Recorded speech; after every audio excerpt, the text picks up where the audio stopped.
Bonjour à tous, c'est encore moi. Je sais que j'ai fait des efforts pour vous, c'est-à-dire que j'ai attendu moins de 2 mois pour refaire une nouvelle vidéo.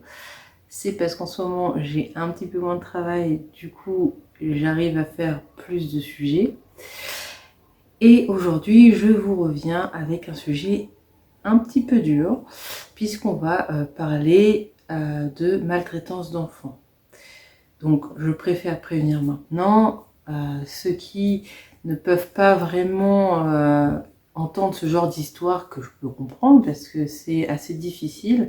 La maltraitance sur enfants, c'est quand même un sujet très difficile à entendre et parfois douloureux, car certaines personnes peuvent avoir des traumatismes liés à ce genre de maltraitance qu'ils ont vécu eux-mêmes. Donc voilà, si vous ne pouvez pas écouter ce genre d'histoire, je vous conseille d'attendre encore moins d'un mois. J'essaierai de faire des efforts pour une autre vidéo. Après, c'est vrai que c'est un de mes sujets récurrents, la maltraitance sur les enfants, car c'est un sujet qui me tient à cœur, parce que je veux défendre la cause des enfants, et c'est quelque chose que j'aimerais dénoncer à travers des vidéos. Mais ce n'est pas que pour les enfants, c'est vrai que c'est mon sujet de prédilection, mais il y a aussi les maltraitances faites aux femmes, et aussi les meurtres en général, les tueurs avec les profils très particuliers de certains. C'est aussi pour cela que j'ai créé cette chaîne. Donc voilà, tout est dit. Aujourd'hui, nous allons parler d'une petite fille de 4 ans qui a vécu 10 jours d'enfer. Je vais entrer dans les détails, bien entendu, dans la suite de la vidéo. Mais pour le moment, je vous laisse retrouver ce superbe générique qui est le mien. Je sais que je dis ça à chaque fois, mais j'ai tellement mis de temps à le faire, c'est pour ça que je répète ça à chaque fois. Mais en tout cas, on se retrouve juste après ce fameux générique, et à tout de suite.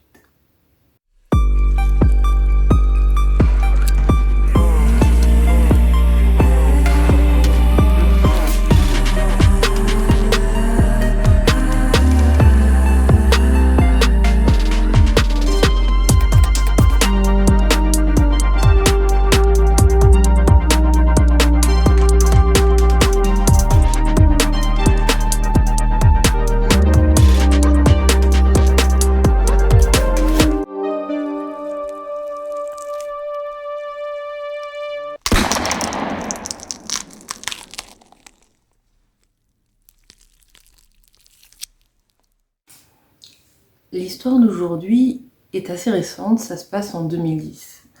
Comme quoi, l'horreur, c'est encore d'actualité. Mais ça, on le sait un peu tous. C'est pas les histoires que je vous raconte depuis le début de cette chaîne et que vous devez voir dans toutes les autres chaînes True Crime qui vont vous faire dire le contraire. Et on va pouvoir voir ensemble à quel point l'horreur humaine est possible en fait. Donc je disais, c'est une histoire récente qui s'est passée, c'est le 16 juillet 2010. On va commencer par cette date, vous allez comprendre pourquoi, parce que c'est là que l'histoire va être connue publiquement, entre guillemets.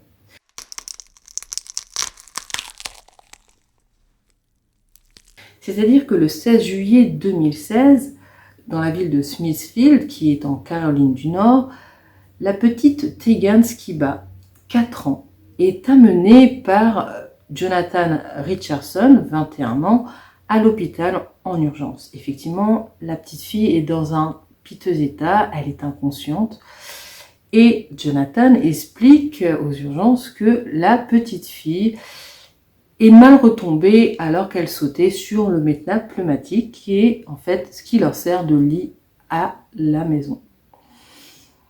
L'équipe d'urgence prend en charge la petite fille très rapidement parce qu'ils se rendent compte que effectivement elle est entre la vie et la mort. Mais au-delà de se rendre compte de l'état catastrophique dans lequel se trouve cette petite fille, ils remarquent de façon très objective et très visible que le discours donné par Jonathan ne correspond pas réellement aux blessures extrêmement visibles sur la petite Tegan. La version d'un accident n'est pas du tout crédible, car sur le pauvre corps de cette petite fille, il y a plus de 160 blessures visibles. C'est-à-dire, ce sont des blessures externes. Donc, je ne sais pas si vous vous rendez compte, sur le corps d'une petite fille de 4 ans, autant de blessures, c'est inimaginable. C'est-à-dire qu'aucune partie de son corps n'a été épargnée. Et vous avez tout type de blessures. Vous avez des marques de morsures, des lésions, des croûtes, puisque il y a d'anciennes blessures qui étaient en voie de guérison, mais qui n'ont pas pu vraiment être soignées, puisque d'autres blessures plus récentes sont venues par-dessus les plus anciennes. Donc ça ne se soigne jamais, ça ne se cicatrise jamais, donc ça peut aussi aller jusqu'à sointer. Et il y a aussi des marques qui semblent avoir été faites par des... comme si la petite fille avait été fouettée par quelque chose. Donc là, on part vite dans tout, mais par un accident. C'est de la pure maltraitance. Et malheureusement, les blessures ne vont pas révéler que ce genre de maltraitance physique. Il va aussi y avoir de lourdes preuves d'abus sexuels. Mais ça, nous y reviendrons plus tard. Pour le moment, Tegan est encore vivante, mais se bat pour rester en vie.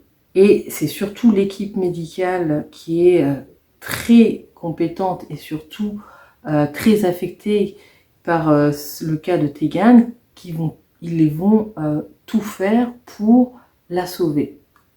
Le problème, c'est qu'après 3 jours de combat acharné pour la sauver, la petite Tegan ne va pas survivre. Et ce qui va démontrer l'horreur qu'a vécue cette équipe médicale, c'est que lorsque Jonathan Richardson a déposé la petite fille et l'a laissée entre les mains des urgentistes, avec son discours d'accident de la vie quotidienne, elle est tombée du lit en sautant sur le matelas pneumatique, il va essayer de fuir. C'est-à-dire qu'il va prétexter devoir garer la voiture ailleurs car il était mal stationné. C'est à ce moment-là que l'infirmière Mary Butter va se précipiter pour le rattraper et comprenant que c'est certainement cet homme qui est responsable de ces maltraitances, sinon il serait beaucoup plus inquiet que ça, et surtout, il n'essaierait pas de fuir. Elle comprend donc directement que c'est Jonathan qui a infligé toutes ces tortures à la petite Tegan. Et c'est sous le coup de l'énervement, de la colère de voir ce qu'elle a vu sur le corps de la petite Tegan, qu'elle va rattraper très brutalement Jonathan, par la nuque ou par le cou, je ne sais plus, par l'infirmière qui l'a retenu et qui l'a menacé en disant qu'il ne pouvait pas fuir, que la police avait été contactée et qu'ils arrivaient. Et effectivement, quand la police est arrivée, il semblerait que Mary Butter ait demandé à la police, bon bien sûr ça ne s'est pas fait, mais elle aurait demandé à un des policiers de lui prêter son arme pour qu'elle fasse, comme elle le dit elle-même, ce qu'il doit être fait. On comprend bien là qu'elle considère qu'une personne comme Jonathan Richardson ne mérite pas de rester en vie.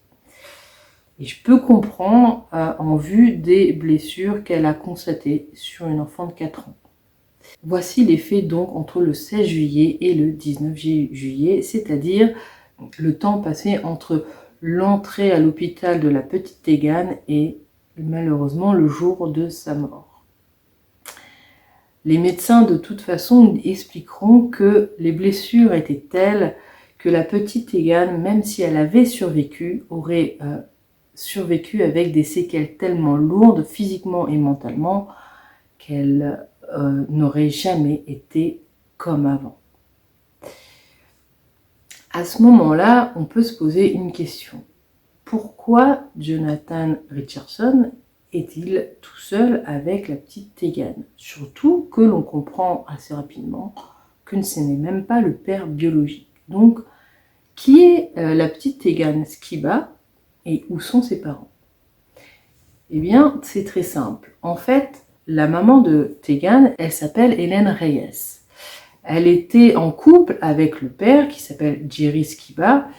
Ils ont été en couple très peu de temps puisque elle est tombée enceinte rapidement et que lorsque Tegan est née, Jerry n'est pas resté très longtemps. De toute façon, a priori, il semblerait que c'était un homme violent. Donc, c'est pour ça qu'ils se sont séparés. De plus, il n'a pas eu de suivi auprès de sa fille puisqu'il a été mis en prison pour une histoire de drogue. Donc le père est hors sujet. Il est même en dehors de la vie de la petite Tegan. Cependant, qu'en est-il de la mère? Eh bien, Hélène Reyes n'était pas présente au moment où Tegan a été emmenée à l'hôpital puisque c'est une militaire et que peu de temps avant, elle avait été envoyée au Nouveau-Mexique pour un entraînement militaire pour plusieurs jours. Donc, elle n'était même pas au courant que sa petite fille était entre la vie et la mort avant qu'on ne la prévienne. Elle n'était pas là. Quand elle revient, la petite Tegan est décédée et elle ne peut plus rien faire pour elle. Et elle a compris très vite que c'était son compagnon, donc Jonathan Richardson, avec qui elle était depuis 6 mois, qui était responsable de la mort de sa petite fille. Et pour comprendre toute l'histoire, il faut retrouver le contexte.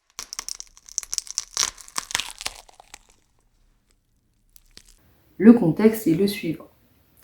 Donc, comme je vous l'ai dit, Hélène et Jerry se sont séparés et le père a disparu du tableau de la petite Tegan. Mais elle a eu une enfance heureuse en fait, la petite Tegan, puisque même si sa mère était souvent absente étant militaire et envoyée à droite à gauche via sa profession, elle était gardée par ses grands-parents maternels, Gérald et Sarah. Ils étaient des grands-parents aimants qui s'occupaient très très bien de leur petite fille et tout se passait merveilleusement bien. Il jouait beaucoup avec, il lui avait appris pas mal de choses, il la laissé sortir car c'était une petite fille qui adorait sortir dehors et jouer dehors. Elle était très créative, elle avait appris je crois à pêcher. C'était une petite fille très heureuse et énergique. Mais tout a basculé le jour où Hélène a rencontré Jonathan Richardson. Les grands-parents n'ont pas été au courant. Mais du jour au lendemain, c'est-à-dire 6 à 7 mois avant la mort de Tegan, leur fille a disparu. C'est-à-dire que elle s'est disputée, Hélène s'est disputée avec sa mère et a fini par décider de quitter la maison familiale pour s'installer ailleurs. Et le ailleurs, c'était chez Jonathan Richardson, qui lui habitait dans la grange de ses grands-parents, c'est-à-dire qu'il ne vivait même pas chez ses grands-parents, il vivait dans la grange qui était dans l'arrière-cour. C'était une grange assez restreinte puisqu'il n'y avait ni eau courante, ni électricité, et je crois qu'il n'y avait même pas de toilette salle de bain. A priori, il devait aller peut-être dans la maison ou à l'extérieur, je ne sais pas trop, mais c'était une vie très rustre. Et c'est un changement assez radical, puisque avant, il vivait avec les grands-parents qui, certes, n'étaient pas spécialement riches, mais avaient une maison et une vie tout à fait classique et des conditions de vie tout à fait normales et acceptables. Et le revirement, c'est que Hélène est tombée amoureuse de la mauvaise personne. Seulement, les grands-parents ne le savent pas à ce moment-là. Et c'est à partir du moment où leur fille est partie avec leur petite fille qu'ils vont perdre contact, car ils ne verront quasiment jamais la petite Tegan à partir du moment où Hélène est partie vivre avec Jonathan. Et c'est là que les débuts de la maltraitance commencent, car on va découvrir à travers l'enquête que les 10 jours de torture qu'a subi Tegan car effectivement, le temps que Jonathan est resté seul avec la petite Tegan parce que Hélène était partie au Nouveau-Mexique pour le travail, cette période a duré 10 jours. Et 10 jours de torture pour une petite fille de 4 ans, c'est réellement une éternité. Mais avant ces fameux 10 jours horrifiques, il y a eu plusieurs preuves de maltraitance qui étaient un signe que c'était une très mauvaise idée de laisser la petite Tegan à un homme comme Jonathan Richardson. Effectivement, on va retrouver des photos, voire des vidéos qui vont démontrer que la petite Tegan était déjà maltraitée. Il existe effectivement une photo de Tegan avec un œil au beurre noir qui date de 1 mois avant sa mort, c'est-à-dire largement avant les 10 jours de maltraitance où elle était en tête-à-tête avec Jonathan. Et encore avant ça, il y a une autre photo qui montre que Tegan tient dans sa main d'un côté une bière et de l'autre une cigarette. Rappelons juste que cette petite n'a que 4 ans. Combien même Jonathan va expliquer que c'était une blague, connaissant le personnage, on en doute maintenant. Et il y a d'autres cas qui ont été révélés par le témoignage de Hélène elle-même. Elle expliquera que alors qu'elle était partie faire des courses, en revenant de ces fameuses courses, elle trouve sa petite fille avec une coupure au-dessus de la tête. Quand elle demande des explications à Jonathan, il va expliquer qu'il lui a fouetté le crâne parce qu'elle aurait vomi sur sa chaise. Les petites anecdotes de maltraitance que va raconter Hélène et qui vont être aussi découvertes à travers les vidéos, les photos et les messages par les enquêteurs vont démontrer qu'il y a eu une défaillance même de la part de la mère. Comment une mère peut rester de toute façon avec un homme qui maltraite sa fille? Au-delà des 10 jours de torture, déjà avant, elle aurait dû voir les signaux d'alarme comme un signal de séparation. Et d'ailleurs, les enquêteurs vont apprendre que, effectivement, Hélène a essayé de se séparer de Jonathan. Elle avait décidé, après cette fameuse histoire de coupure au niveau du crâne de sa fille, qu'elle ne pouvait pas rester avec Jonathan. Mais pour une raison que l'on ignore, elle ne l'a finalement pas fait. Et elle est restée avec le bourreau de sa fille. À ce stade-là, on peut effectivement se poser la question du niveau de responsabilité de Hélène Reyes. Elle est responsable, effectivement, parce que c'est la mère. Elle avait le pouvoir d'éloigner sa fille de cet homme qui n'était même pas le père biologique de Tegan, et elle a choisi de rester, sachant que n'étant pas toujours présente, elle ne pouvait pas assurer de ce qui se passerait en son absence, justement. Alors qu'avant, elle avait ses parents qui s'occupaient de sa fille, qui s'en occupaient très bien. C'est pas comme si elle n'avait pas d'autre choix. Donc on ne sait pas ce qui s'est passé. J'ai envie de dire qu'il a dû agir sur elle d'une façon telle que elle a pas su s'en détacher. Je ne sais pas si, on va dire, on peut dire qu'elle était amoureuse, mais bon, est-ce que l'amour, entre guillemets, conjugal est-il plus fort que l'amour maternel? C'est une question qu'on peut se poser. Et est-ce que c'est réellement ça? Parce que, effectivement, on va s'en rendre compte que Hélène n'était pas quelqu'un qui elle-même maltraitait sa fille et s'en fichait de sa fille. C'est pas le cas. Donc, qu'est-ce qui fait qu'une mère qui aime pourtant sa fille arrive à laisser une enfant de 4 ans à un homme aussi horrible et dont elle connaissait les antécédents? Je ne me l'explique pas vraiment. C'est aussi parce qu'on n'a pas assez d'éléments pour ça, mais c'est quelque chose qui est difficilement pardonnable, on va dire. C'est entre les deux. je vous demande votre avis sur ce cas, mais de mon côté, c'est assez partagé. Je peux comprendre que elle n'ait pas voulu croire que ça puisse aller aussi loin, effectivement. Elle ne se doutait certainement pas qu'il irait jusqu'à torturer sa fille et jusqu'à la tuer. Mais il y avait quand même des signes qui faisaient que même si elle s'imaginait pas le pire à ce point, elle voyait quand même qu'il y avait une forme de maltraitance qui n'était de toute façon pas bon pour l'éducation de sa fille. Donc je suis partagée un peu là-dessus. Bon, dites-moi votre avis, qu'est-ce que vous en pensez? Moi, voilà. Donc, nous allons passer au procès.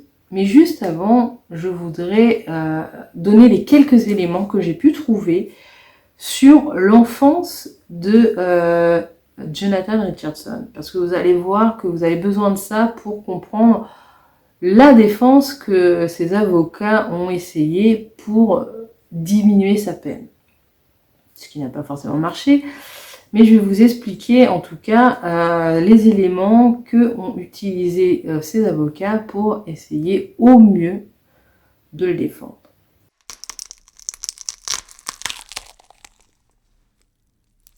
Jonathan Richardson, c'est un garçon qui est issu d'une famille qui, au début, était tout à fait heureuse. Les parents s'aimaient, c'était l'image de la famille parfaite.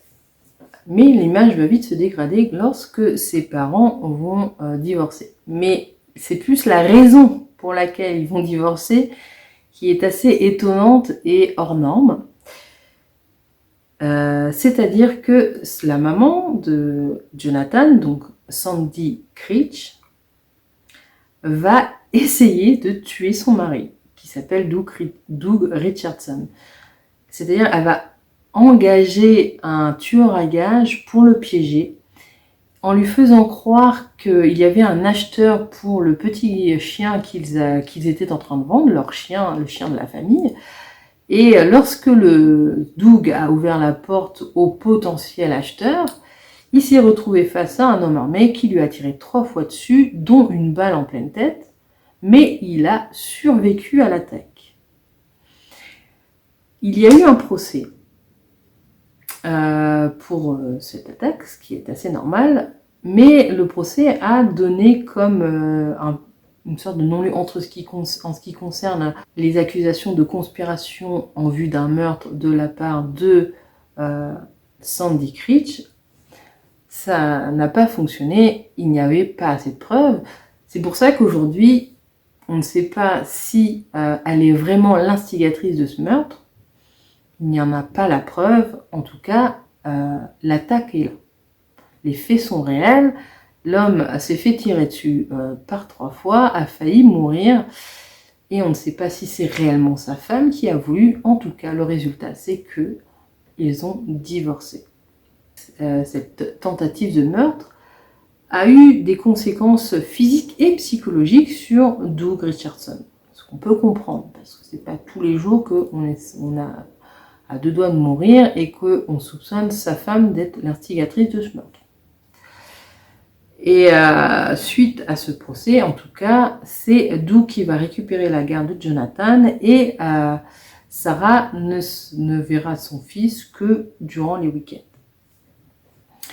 Et sur l'enfance suite à ce divorce de Jonathan, les avis diffèrent. D'un côté, la mère, Sarah, expliquera que Doug a changé suite à cette agression et qu'il est devenu visiblement plus violent et plus à cran et du coup a maltraité son fils. Sauf que la petite amie de son père, la petite amie de Doug, dira totalement le contraire en expliquant que Doug n'était pas spécialement violent, qu'il s'occupait de son fils, qu'il lui donnait des fessées effectivement, mais pas au-delà d'un parent de l'époque qui réprimande son enfant en lui donnant des fessées. Bon. Qui croire? C'est difficile de savoir. c'est la parole de l'un contre l'autre, donc pour l'instant on ne va pas donner d'avis là-dessus puisqu'on ne sait pas quelle est la vérité. En tout cas, sur l'évolution de Jonathan, il va y avoir une époque où sa vie se passe plutôt bien, qu'il a des bonnes notes jusqu'au lycée, où là, toutes ses notes vont dégringoler. À cette période-là de son adolescence, il est empli de colère et de haine, et il change totalement de comportement. Et là, nous pouvons donc revenir au procès.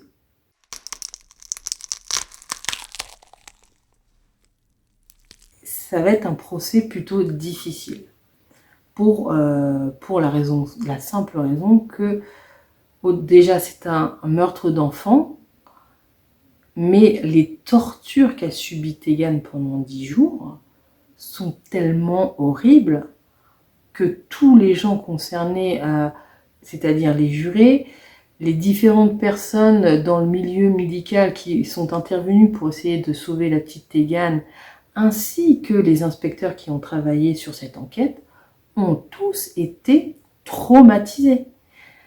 L'inspecteur qui a assisté à l'autopsie et qui a dû entendre ce que le médecin légiste expliquait lorsqu'il dictait les différentes blessures qu'a subies Tegan, a été obligé de demander au médecin légiste d'arrêter parce qu'il ne supportait pas ce qu'il entendait.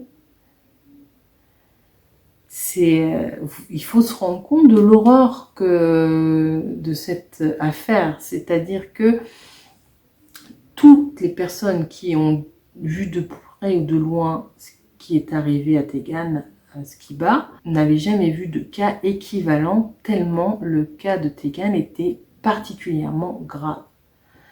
Il y a eu de la torture, à la fois physique et mentale, et il y avait aussi des abus sexuels. C'est énorme pour une petite fille de 4 ans.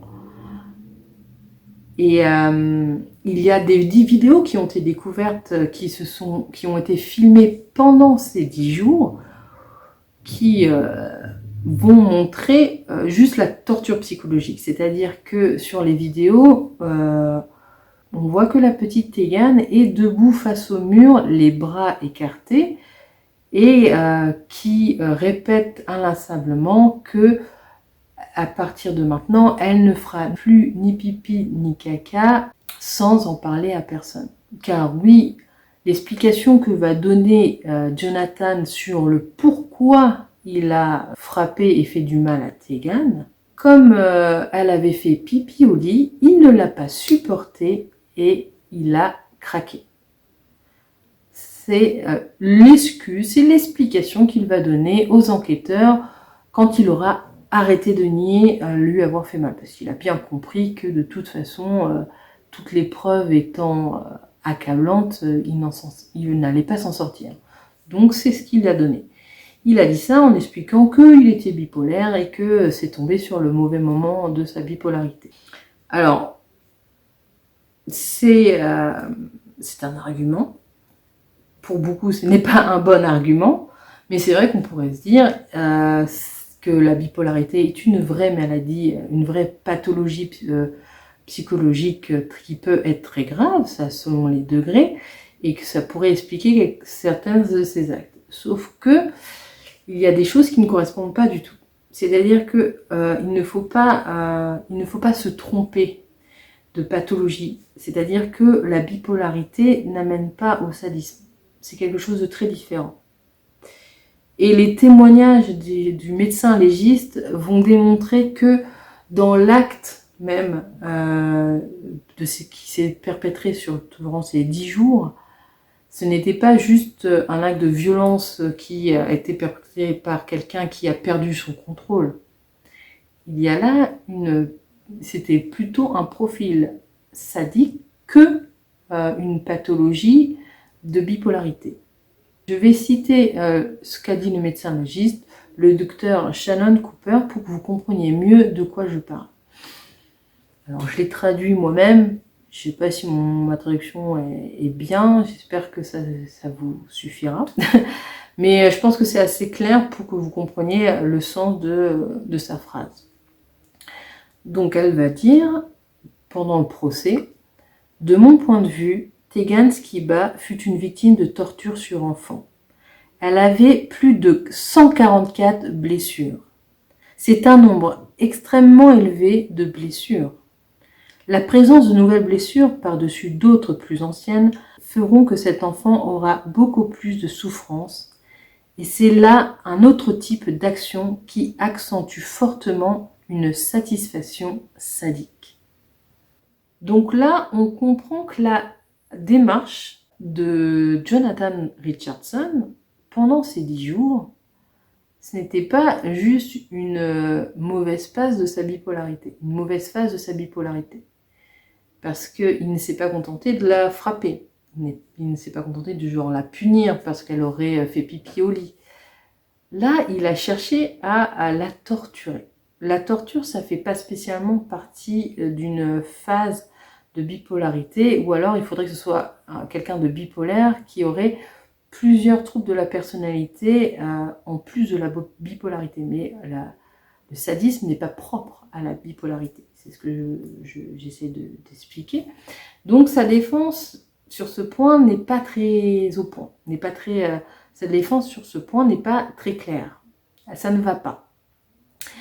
Mais ses avocats vont aller plus loin. Ils vont dire que il a été abusé dans son enfance. Malheureusement, il n'y a pas de preuve de ça. Personne pour en témoigner. Même son entourage niera ces faits. Donc, pour ce qui est des abus qu'il aurait subis dans l'enfance, des abus sexuels, j'entends, il n'y a aucune preuve. Donc, on ne sait pas si c'est vrai ou pas.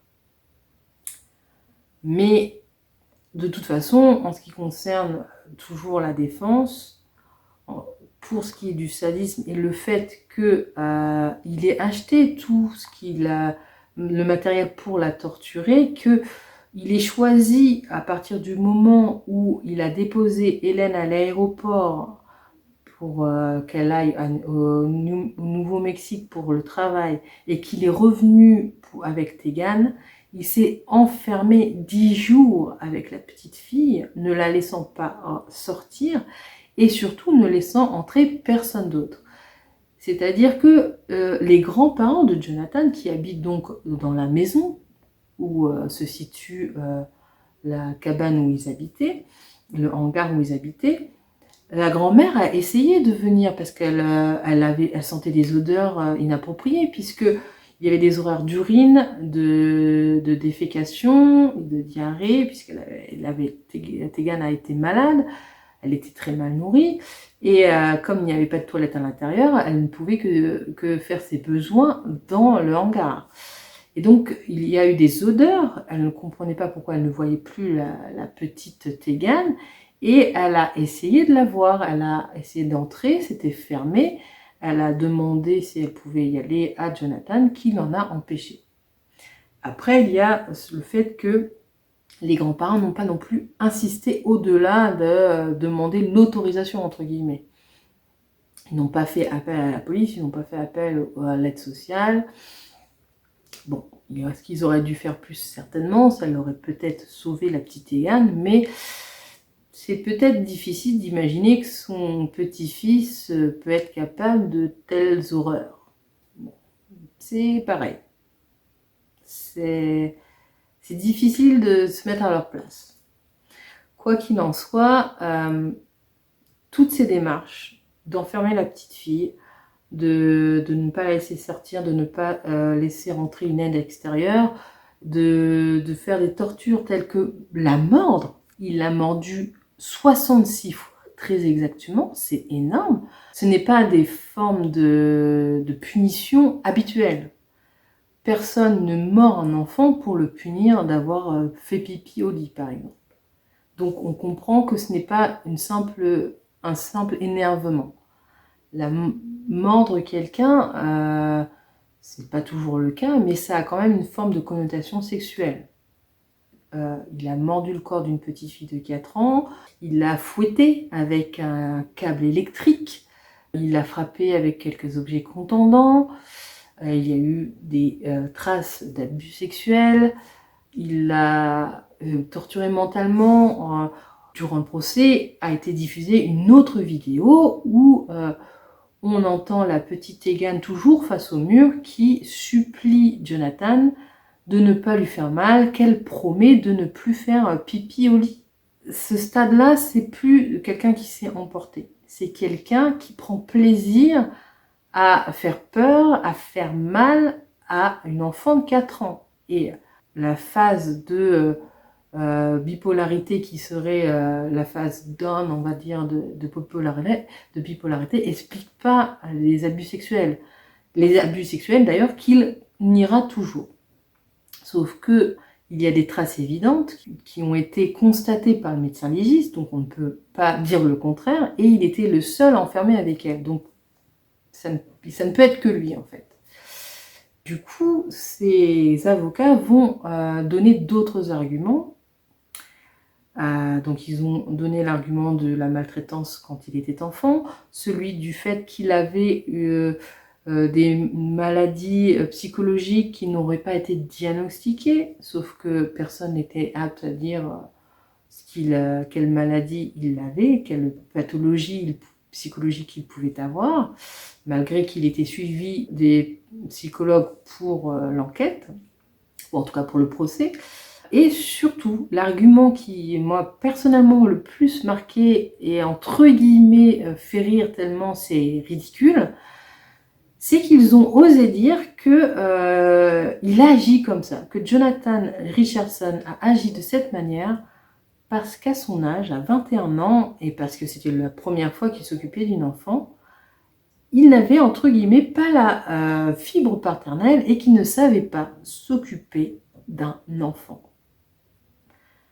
Je ne comprends pas à quel moment le fait de ne pas savoir s'occuper d'un enfant a pu virer à la torture de cet enfant. C'est pas logique.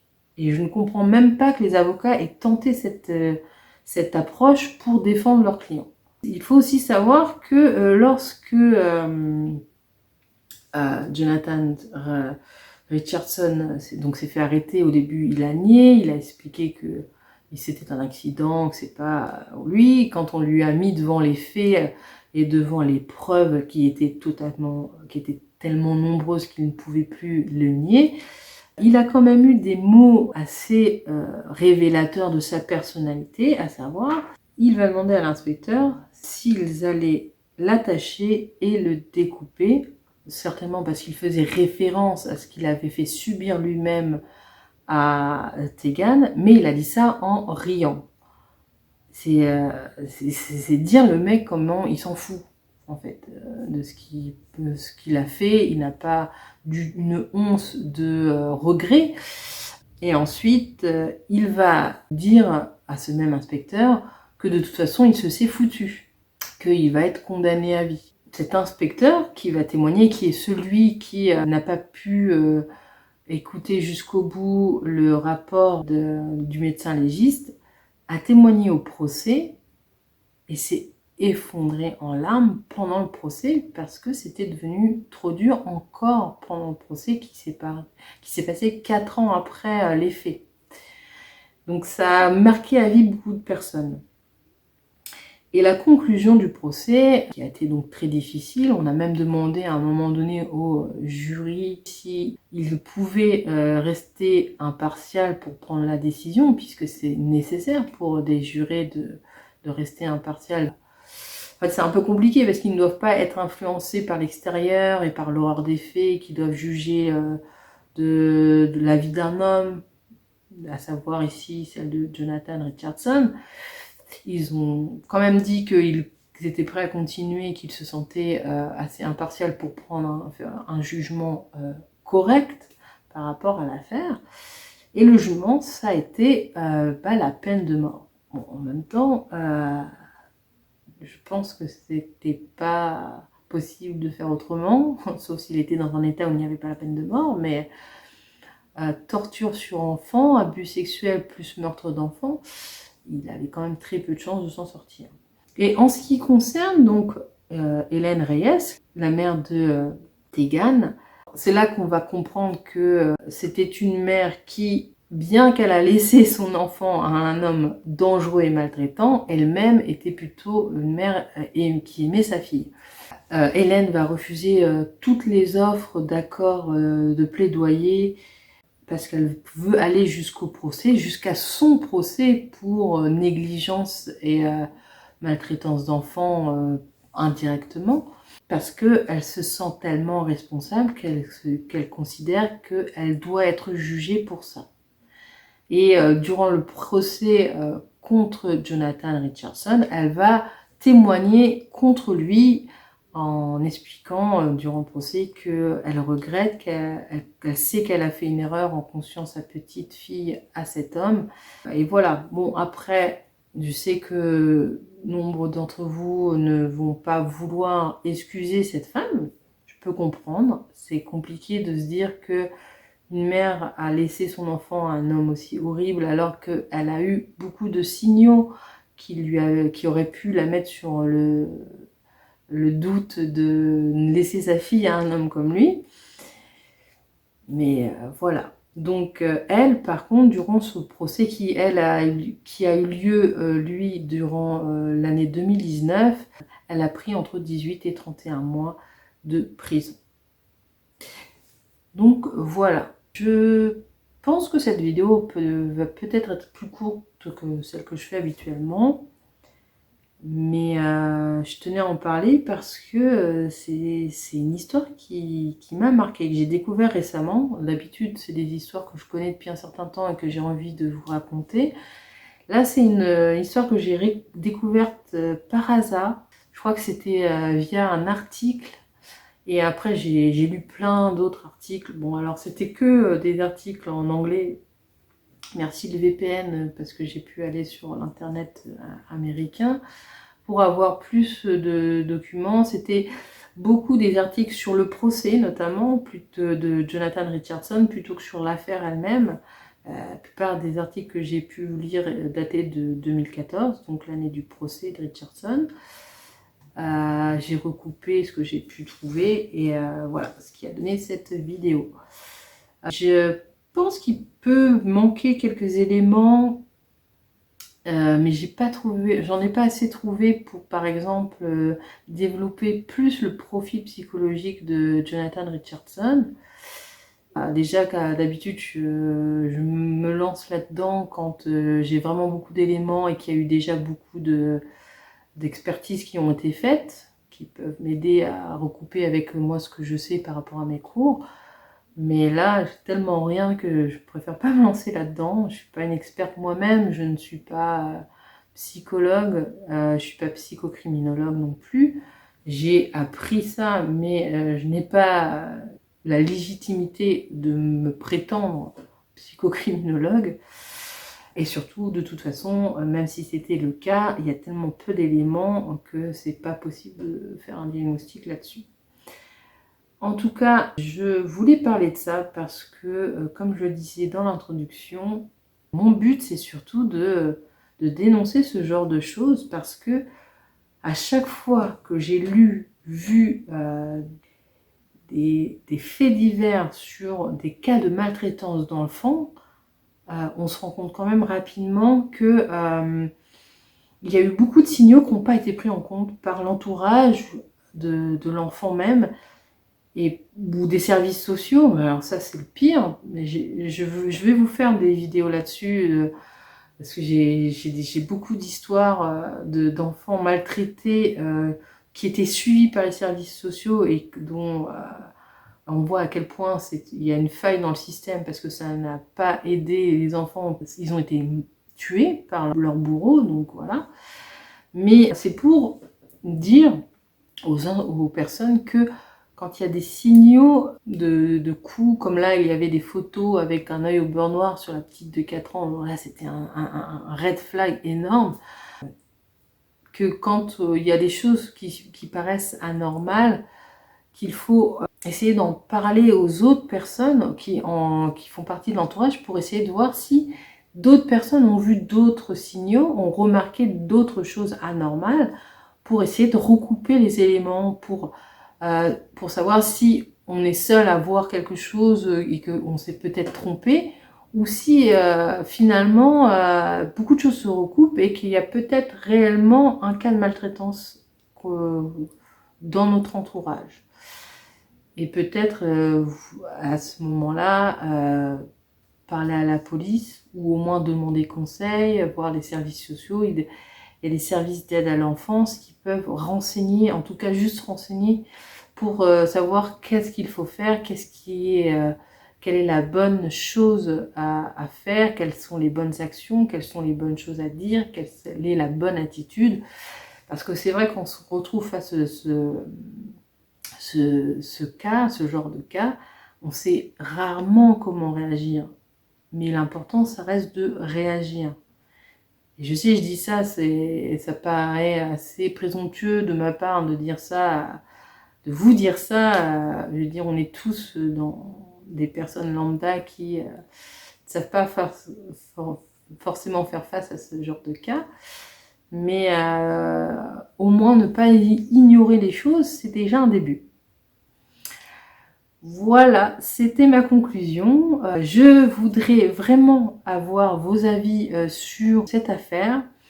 Qu'est-ce que vous pensez du comportement de Hélène Reyes, la mère de Tegan?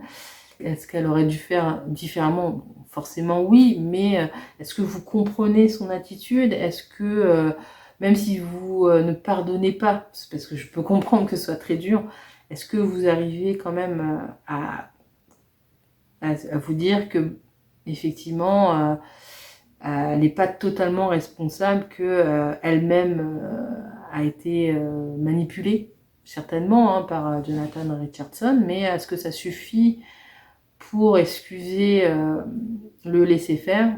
J'ai vraiment envie d'avoir votre avis.